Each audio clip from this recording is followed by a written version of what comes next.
Next article जो बच्चे हमने करना है that is biochemical reactions in a cell. In my previous lecture हमने ये डिस्कस किया था कि हमने एटीपी लिया था, एटीपी की हाइड्रोलिसिस किया था एंड जो रिएक्शन हमारी अनफेवरेबल थी उसको हमने जैसे ग्लूकोज को ग्लूकोज 6 फॉस्फेट में convert करना था. That was an endergonic process which is unfavorable because it had a delta G value positive. तो उसकी डेल्टा जी वैल्यू को नेगेटिव बनाने के लिए हमने एटीपी हाइड्रोलिसिस किया एंड दोनों को हमने कपल कर दिया, तो ओवरऑल डेल्टा जी की वैल्यू क्या आ गई थी, नेगेटिव आ गई थी. हमने ये भी किया था कि अगर हम अपनी रिएक्शन कर रहे हैं एटीपी की एब्सेंस ऑफ एंजाइम या एब्सेंस ऑफ कैटलिस्ट में, तब हमारा जो बायोकेमिकल रिएक्शन होती है वो बहुत ज़्यादा स्लो होती है. So what we do is we add a catalyst और वी ऐड एन एंजाइम. इस एंजाइम का बेसिक पर्पस क्या होता है कि हमारे पास that it provides an alternative pathway. उस ऑल्टरनेटिव पाथवे का क्या मतलब होता है कि हमारे पास वो एक्टिवेशन एनर्जी को डिक्रीज कर देता है. जब एक्टिवेशन एनर्जी डिक्रीज हो जाएगी तब बच्चे हमारे पास रिएक्टेंट्स जो है इमीडिएटली किस में कन्वर्ट कर जाएंगे, आपके प्रोडक्ट्स में कन्वर्ट कर जाएंगे.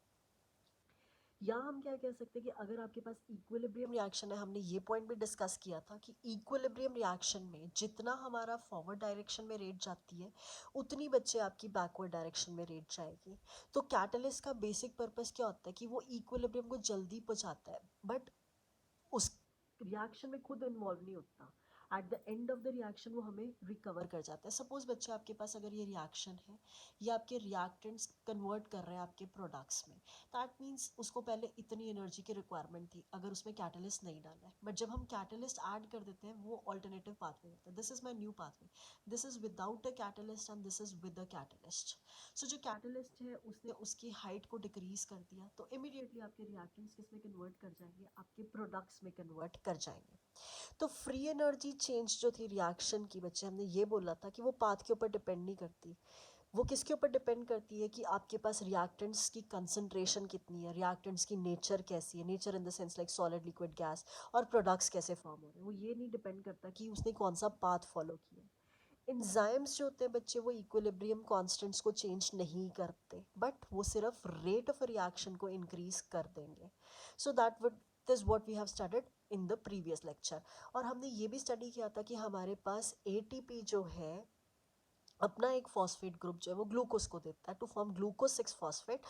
एंड ये याद रखना, ये पिछली बार नहीं बताया था मैंने आपको, कौन से एंजाइम की प्रेजेंस में, कैटलिस्ट की प्रेजेंस में ये रिएक्शन फास्टन अप हो जाती है, जल्दी हो जाती है. That is in the presence of the enzyme which is called as your kinesis. Kinesis की प्रेजेंस में बच्चे ये रिएक्शन जो आपकी फास्ट हो जाएगी. अब बच्चे हमारे पास नेक्स्ट आर्टिकल जो हमने करना है that is your actual free energy change in the living cells that is much higher as compare to the standard free energy change. हमारा आर्टिकल का क्या नाम है कि हमारी जो फ्री एनर्जी चेंज हो रही है लिविंग सेल्स में उसकी वैल्यू बहुत ज़्यादा होती है if we compare it with the standard free energy change. अब free energy change ATP hydrolysis के लिए इसकी वैल्यू हमने पिछले वाले लेक्चर में किया था, कितना था, that is -30 kilo joules per mole standard conditions में 25 degree Celsius 1 atmospheric pressure. But living cells में अगर हम आरबीसीज की बात करते हैं, एरिथ्रोसाइट्स का मतलब है आरबीसीज, अगर हम आरबीसीज की बात करते हैं तो एनर्जी जो हाइड्रोलिसिस हो रही है उसमें उसकी वैल्यू कितनी है, -52 किलो जूल्स पर मोल. अब देखो बच्चे एटीपी हाइड्रोलिसिस की वैल्यू कितनी है, that is only -30 kilo joules per mole. और इसके लिए अगर हम आरबीसीज की बात करते हैं, आरबीसीज में अगर हमारे पास हाइड्रोलिसिस हो रही है एनर्जी हाइड्रोलिसिस की in case of your RBCs, उसकी वैल्यू कितनी आ रही है, -52 किलो जूल्स पर मोल. अब इसमें रीजंस कौन कौन से कि क्यों हमारे पास एक्चुअल फ्री एनर्जी जो है वो स्टैंडर्ड फ्री एनर्जी से क्यों ज़्यादा हमारे पास आ रही है. तो फर्स्ट फैक्टर हमारे पास क्या है कि सेल्स में बच्चे कंसंट्रेशन जो है एटीपी की, एडीपी की या इनऑर्गेनिक फॉस्फेट की वो कभी भी सेम नहीं होती. वो लो होती है as compared to your standard conditions या स्टैंडर्ड कंसंट्रेशन. तो स्टैंडर्ड कंसंट्रेशन हमने कितना लिया था, that was 1 molar concentration. Second reason हमारे पास क्या कि हमारे पास सेल्स है, उन सेल्स में एटीपी और एडीपी जब एग्जिस्ट करते हैं बच्चे, हमने लास्ट वाले लेक्चर में किया था कि वो मैग्नीशियम के साथ एक किलेशन कॉम्प्लेक्स फॉर्म कर देते हैं, बट वो कभी भी एक्चुअल सबस्ट्रेट जो होता है एटीपी 4- की फॉर्म में एग्जिस्ट नहीं करता. बट वो किस फॉर्म में एग्जिस्ट करेगा, क्योंकि उसमें से 2 ऑक्सीजन जो है they form a bond with the magnesium that is Mg 2 positive, ATP 2 negative form हो जाएगा। So that is the basic reason कि हमारे पास जो नॉर्मल सेल्स है उसकी वैल्यू ज़्यादा होती है as compare to the hydrolysis of the ATP। Third हमारे पास क्या है कि अगर हम ह्यूमन एरिथ्रोसाइट्स की बात करते हैं तो कंसंट्रेशन जो होती है ATP की, ADP की, इनऑर्गेनिक फॉस्फेट की, वो रिस्पेक्टिवली कितनी आपके पास आ रही है? 2.25, 0.25, 1.65 मिलीमोल्स आपके पास आ रही है। अगर हम बच्चे ये सारी वैल्यूज अपनी इस इक्वेशन में सब्सटीट्यूट करते हैं, that is delta G which is equals to delta G not plus RT, हमारे पास इक्वेशन कौन सी है ये याद रख लेना, ATP that on hydrolysis you can put water here, on hydrolysis will give you ADP plus inorganic phosphate. Water being constant इसको हम लेंगे नहीं। सो प्रोडक्ट्स आपके पास क्या है? ADP and inorganic phosphate, and reactant आपके पास क्या है? ATP। So delta free energy change in the cells हमने ये कैलकुलेट करनी है। इसकी वैल्यू हमारे पास कितनी आ रही है? That is equals to -30.5 plus RT ln of this one. So जब हम इसको सॉल्व करते हैं बच्चे इसकी वैल्यू, बिकॉज ये ऑलरेडी कितनी थी? 30.5, जब आपके पास इसमें सब्सटीट्यूट करते हो और ये सारी वैल्यूज ये क्या है? 2.25, 0.25, 1.65, जब इसको लॉग में कन्वर्ट करते हो मीन्स 2.303 से मल्टीप्लाई करोगे, आर की वैल्यू पुट कर दोगे 8.314 kilo joules per mole, the temperature put कर दोगे 298 केल्विन, तो ओवरऑल वैल्यू आपके पास कितनी आ जाएगी? 52 kilo joules per mole. It is basically because of this reason कि जो हमारे पास एक्चुअल फ्री एनर्जी चेंज आ रहा है लिविंग सेल्स में, it is far much higher as compare to the standard free energy change. उसकी वजह से हमारे पास ये, you need to learn this value, you need to learn कि पहले वैल्यू जो थी ATP हाइड्रोलिसिस में, it is coming out to be -30.5 kilo joules per mole, और यहाँ पे आपके पास कितनी आ रही है? That is -52 kilo joules per mole. So next article जो बच्चे हमने करना है, that is biological phosphate compounds other than ATP, that is how you going to convert your ATP, sorry, ADP into your ATP. That means ADP जो है, that is your adenosine diphosphate जो है, उसको आपने ट्राइफॉस्फेट में कैसे convert करना है, that we need to study. अभी हमने बच्चे पीछे पढ़ा कि हमारे पास जो ये फ्री एनर्जी है that is an additive process, और उसमें सीक्वेंशियल रिएक्शंस होती हैं, मीन सीक्वेंस में हमारे पास रिएक्शंस होती हैं। वो हमारे पास क्या है कि पहले डी ग्लूकोज जो है बच्चे ATP के साथ अगर कंबाइन करता है, तो ओवरऑल रिएक्शन बता रही हूँ, दैट इज डी ग्लूकोज अगर ATP के साथ कंबाइन करेगा बच्चे, आपके पास क्या फॉर्म हो जाएगा? That is your D glucose 6 phosphate plus ADP, और इस केस के लिए आपके पास वैल्यू कितनी आ रही है? That is -16.7 kilo joules per मोल। हम मैं दोबारा से बता देती हूँ, अभी हमने प्रीवियस वाले लेक्चर में क्या पढ़ा था कि हमारे पास ये फ्री एनर्जी जो है बच्चे, वो एडिटिव रिएक्शंस शो करती हैं, और इनका बेसिक मतलब रोल क्या था कि हमने वहाँ पे क्या चीज़ फॉर्म किया था? ग्लूकोज से ग्लूकोज 6 फॉस्फेट जो है वो हमने फॉर्म किया था। जो फॉस्फेट आता है बच्चे आपके इनोल ग्रुप में से, मतलब इनोल में से, that is of your pyruvic acid, तो उस पायरुविक एसिड में से PEP, that is your phosphoenol pyruvate, वो हमारा मेटाबॉलिज्म का प्रोडक्ट है। उस मेटाबॉलिज्म के प्रोडक्ट में हमारे पास क्या आ जाएगा कि हमने क्लीव करना है, किस चीज़ को क्लीव करना है? आपके इनऑर्गेनिक फॉस्फेट को, मींस आपने फॉस्फेट ग्रुप जो है वो सेपरेट कर देना है। किस में से सेपरेट करोगे बच्चे? आपके पास PEP, that is your phosphoenol pyruvate में से।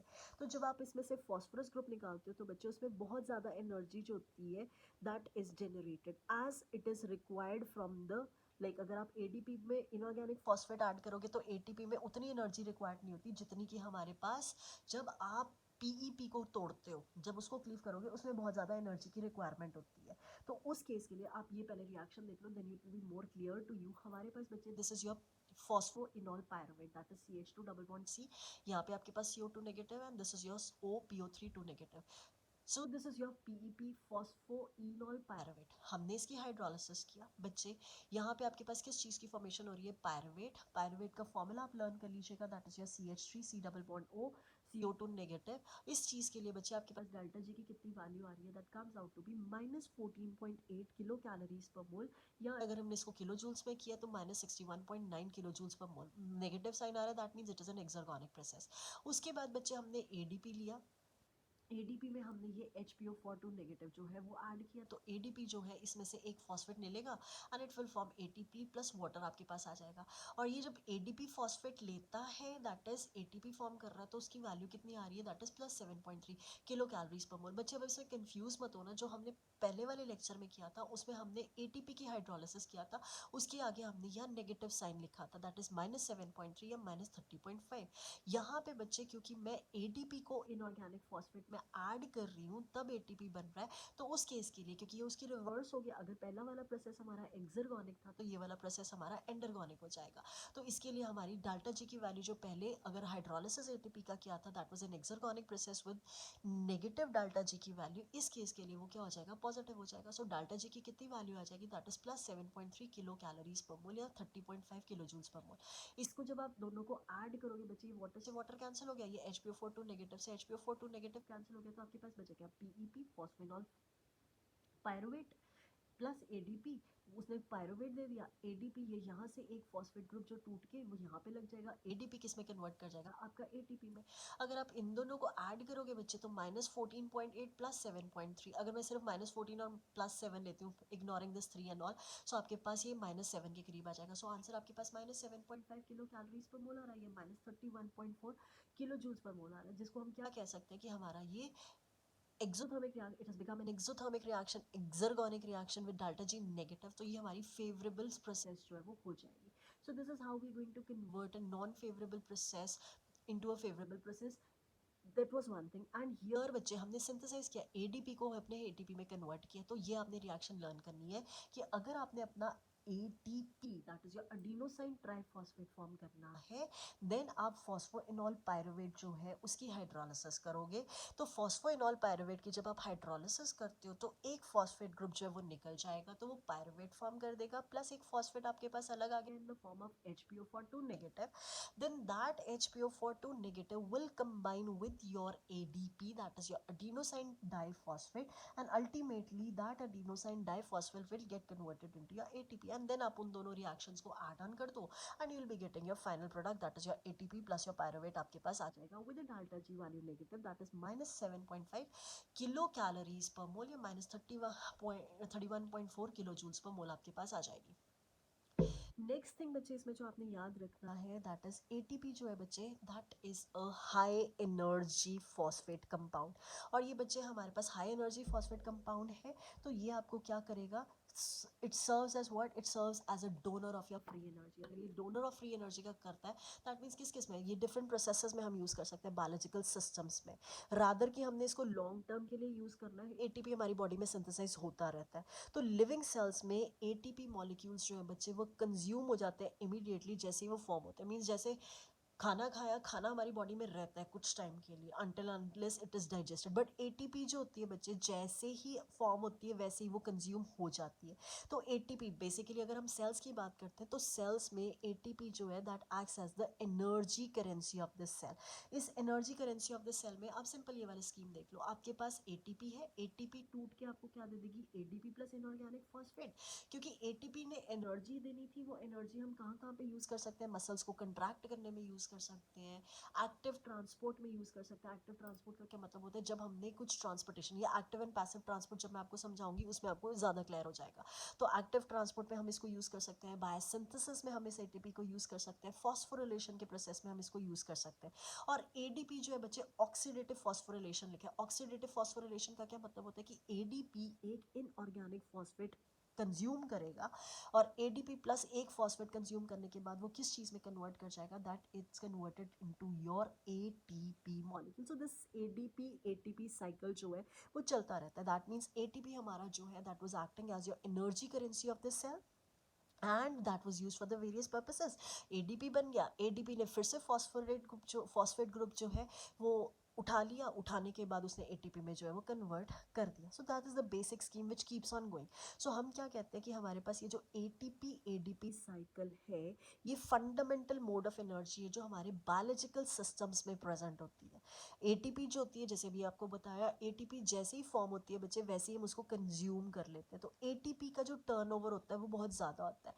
You need to learn this that resting human, जब अगर हम रेस्ट करते हैं बच्चे उस टाइम पे 40 kg जो ह्यूमन यूटिलाइज करता है एटीपी 24 आवर्स में, और रेट ऑफ यूटिलाइजेशन जो होती है बच्चे that may go as high as 0.5 kg per minute during exertion. अगर आप एक्सरसाइज करोगे तो इसकी वैल्यू जो है वो शूट अप कर जाती है।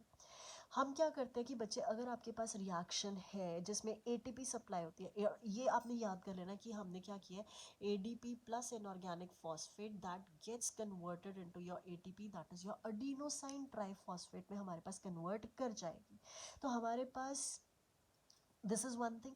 और एटीपी की अगर मैं हाइड्रोलिसिस करती हूँ प्लस वाटर कर दूंगी तो ये वापस आपके पास क्या आ जाएगा, that is your ADP plus your inorganic phosphate जो हमारे पास फॉर्म हो रहा है। तो इन जनरल हम क्या कह देते हैं कि आपका जो फॉस्फोरिल ग्रुप है एटीपी में से, वो सबस्ट्रेट के पास चला जाएगा या एंजाइम मॉलिक्यूल के पास ब्रेक डाउन होता है, मींस आपके पास ब्रेक डाउन एंड फॉर्मेशन जो है that keeps on going.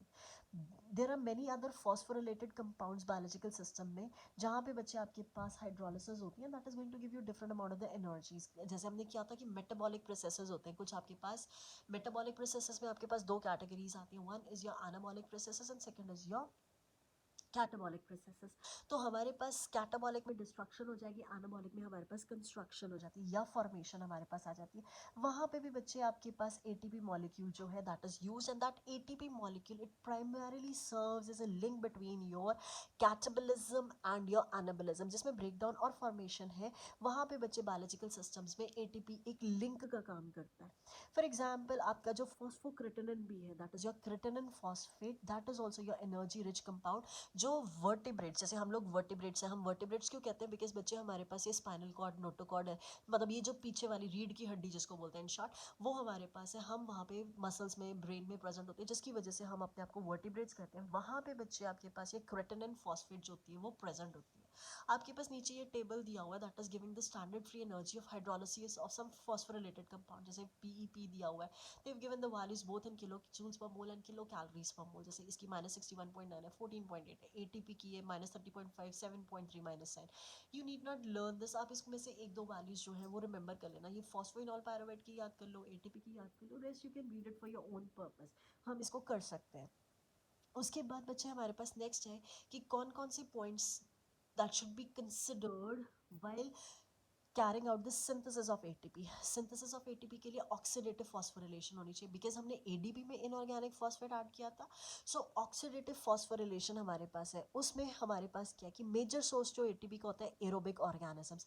Aerobic का क्या मतलब है, जो ऑक्सीजन की प्रेजेंस में बच्चे लिव करते हैं, या ऑक्सीजन, जैसे हम लोग एरोबिक है क्योंकि हमें ऑक्सीजन चाहिए होती है, हम लोगों के लिए ऑक्सीडेटिव फॉस्फोरिलेशन होती है। तो हम लोग जो होते हैं वो सॉरी लाइक हम जब एटीपी सिंथेसाइज करते हैं, that ATP synthesis in case of your mitochondria. Mitochondria जो होती है that is called as your powerhouse of the cell. Powerhouse of the cell means यहाँ पे आपके पास ATP जो है वो generate करती है।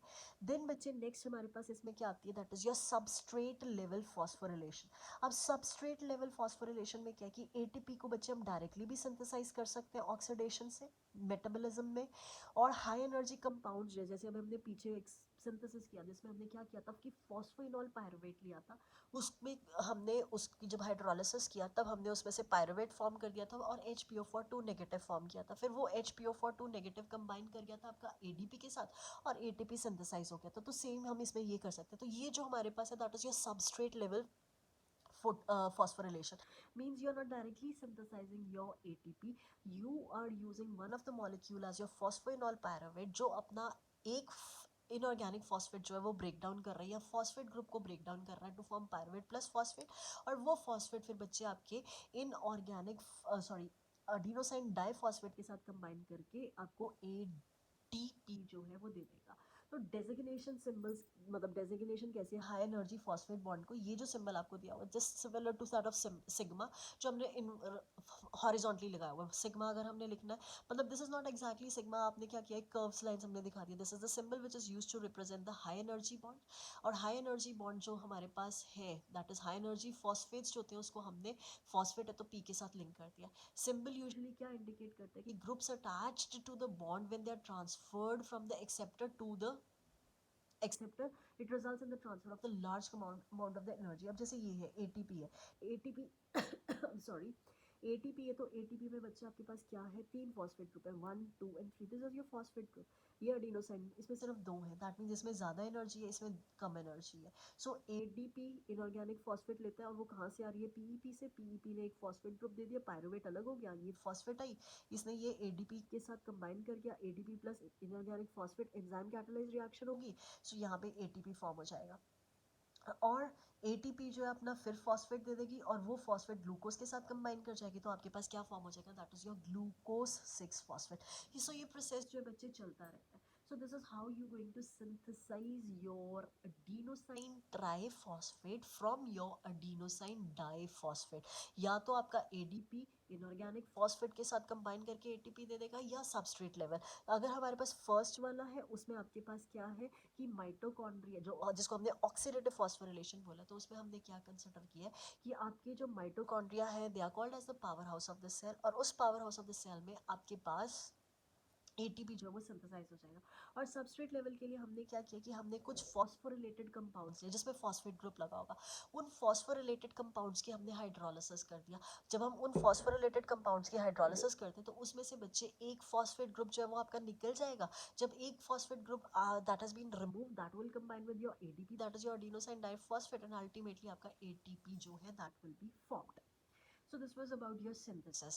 Next बच्चे हमारे पास आती है that is biological oxidation reduction reactions, that is oxidative phosphorylation of ATP synthesis. अब हमारे पास क्या है that हमारे पास we have the molecules that is your NADH, या NAD भी हम कह सकते हैं। NADH जो है बच्चे that is the reduced form. NADH और FADH2 रिड्यूस्ड फॉर्म है। क्यों रिड्यूस्ड फॉर्म है? बिकॉज बच्चे इसके साथ ऑलरेडी हमारे पास हाइड्रोजन लगा हुआ है, so they are the reduced coenzymes, they are the high energy rich molecules है। बिकॉज इसमें बच्चे आपके पास इलेक्ट्रॉन का पेयर्स होगा, हाइड्रोजन इसमें लगे होंगे, एनर्जी रिच मॉलिक्यूल्स हैं, और इसमें हमारे पास ट्रांसफर पोटेंशियल करने की कैपेसिटी बहुत ज़्यादा होती है।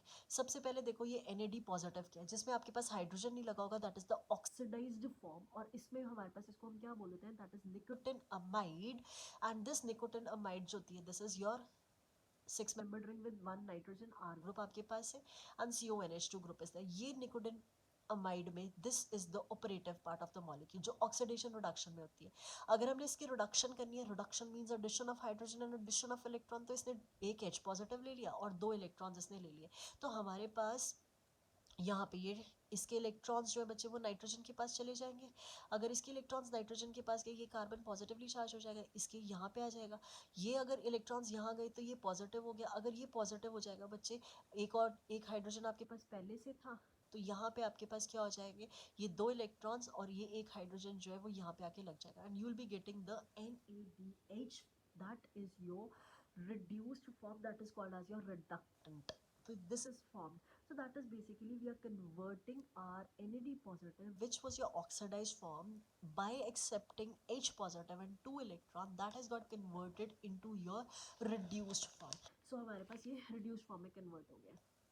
अब बच्चे हमारे पास ये जो NADH और FADH2, ये बच्चे फॉर्म होते हैं कौन से प्रोसेसेस में फॉर्म होते हैं, that is formed during the process of glycolysis, that is form during the fatty acid oxidation, citric acid cycle. ये सारा बच्चे यूनिट 1 और यूनिट 2 में स्टडी करोगे। जब हम बच्चे इसमें से इलेक्ट्रॉन्स डोनेट करते हैं टू मॉलिक्यूलर ऑक्सीजन, तो अमाउंट ऑफ एनर्जी रिलीज होती है, और वो जितनी एनर्जी रिलीज होती है उसको बच्चे हम यूज़ कर सकते हैं in the form of ATP। And ATP हमारे पास क्या है, that is your power house of this, मतलब ATP क्या होती है, दैट इज एनर्जी जनरेटिंग, या हम कह सकते हैं कि हमारे पास एनर्जी जो होती है उसमें एक्सेस में जो है वो जनरेट कर जाएगी, या because that is called as your energy currency, हम इसको बोल सकते हैं। ऑक्सीडेटिव फॉस्फोरिलेशन में क्या है कि ATP, अभी हमने पीछे मैंने आपको बता दिया कि ऑक्सीडेटिव फॉस्फोरिलेशन आपके पास क्या होता है कि आपका ADP जो है that accepts your phosphate group so as to form ATP, that is your ADP plus inorganic phosphate will get converted into your ATP, that is your adenosine diphosphate। वो किसकी वजह से हो रहा है, बिकॉज बच्चे वहाँ पे इलेक्ट्रॉन्स ट्रांसफर हो रहे हैं, कहाँ से हो रहे हैं, that is from your FADH and your NADH and FADH2। वो ऑक्सीजन को करते हैं, वो हमारे करियर्स का काम करते हैं, तो उसके बेसिस पे हम कह सकते हैं कि हमारे पास फॉस्फोरिलेशन हो रही है, और वो आपके पास जो है इलेक्ट्रॉन्स ट्रांसफर कर रहे हैं, ADP जो है वो ATP में कन्वर्ट कर जाएगी। इन शॉर्ट हम क्या कह सकते हैं कि जो इलेक्ट्रॉन ट्रांसपोर्ट है या ऑक्सीडेटिव फॉस्फोरिलेशन है, वो रीऑक्सीडाइज कर देता है आपके NADH और FADH2 को। एनर्जी रिलीज होती है, वो एनर्जी किस फॉर्म में ट्रैप हो जाती है, that is trapped in the form of your ATP, that is trapped basically in the form of your ATP। अब बच्चे ये FADH2 को भी देख लो कि हमारे पास क्या है, this is your FAD which is in the oxidized form, this is your flavin. यहाँ पे ये that is the operative part जो oxidation reduction reactions में हमारे पास होता है. इसने 2 हाइड्रोजन्स और 2 इलेक्ट्रॉन्स एक्सेप्ट किए. जब 2 हाइड्रोजन्स 2 इलेक्ट्रॉन्स एक्सेप्ट करेगा, सेम वे इसमें भी क्या होगा कि इसके इलेक्ट्रॉन्स इस पोजीशन पे चले जाएंगे, ये वाले इलेक्ट्रॉन्स इस पोजीशन पे आ जाएंगे, डबल बॉन्ड आ गया, और एक हाइड्रोजन मेरा यहाँ पे लग जाएगा और एक हाइड्रोजन मेरा यहाँ पे लग जाएगा. So this FAD gets converted into your FADH2 because एक हाइड्रोजन यहाँ लग गया, एक हाइड्रोजन यहाँ लग गया. So this is your FADH2. ATP जो बच्चे यहाँ से फॉर्म हो रही है, जो एनर्जी इलेक्ट्रॉन्स में से वो लेके चल रही है, वो रीऑक्सीडाइज कर जाते हैं. रीऑक्सीडाइज करने की वजह से हमारे पास ATP जो जनरेट हो रही है, दैट इज योर एंडरगोनिक, मतलब ये जो फ्री एनर्जी ऑक्सीडेशन की होती है, it is used for the synthesis of ATP.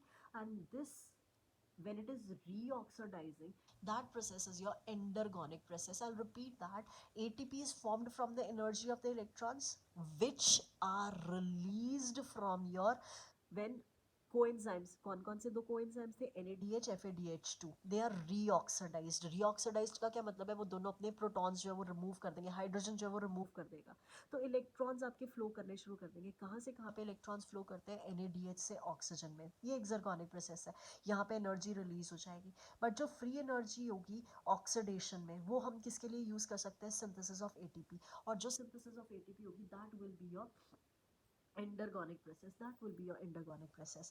अब इसमें बेसिकली हमारे पास क्या है कि हाइड्रोजन है, जैसे हाइड्रोजन एटम है, उसका एटॉमिक नंबर 1 होता है, एक ही उसके पास इलेक्ट्रॉन है हमारे पास. तो यहाँ पे ट्रांसफर जो होती है, दैट इज दस the transfer of hydrogen atom effects the electron transfer, because यहाँ पे क्योंकि इसके पास एक ही इलेक्ट्रॉन. हाइड्राइड का क्या मतलब होता है कि इसके पास 2 इलेक्ट्रॉन होंगे, बिकॉज एक उसका खुद का होगा, एक उसने एक्सेप्ट किया होता है, H माइनस हो जाएगा, तो हाइड्राइड आयन आ जाएगा. उस हाइड्राइड आयन में एक हाइड्रोजन एटम होगा और एक एक्स्ट्रा हाइड्रोजन मतलब इलेक्ट्रॉन होगा. तो हमारे पास ट्रांसफर जो होती है हाइड्राइड आयन की, दैट इज NAD पॉजिटिव था, तो that will get converted into NADH. तो यहाँ पे हमारे पास 2 इलेक्ट्रॉन्स आपके पास आ जाएंगे. तो ये जो एनर्जी रिलीज हो रही है वो हमारे पास कहाँ से आ रही है, ऑक्सीडेशन ऑफ फूड्स. कार्बोहाइड्रेट ले लो, उसको ऑक्सीडाइज कर दो, फैट्स ले लो, उसकी ऑक्सीडेशन करवा दो,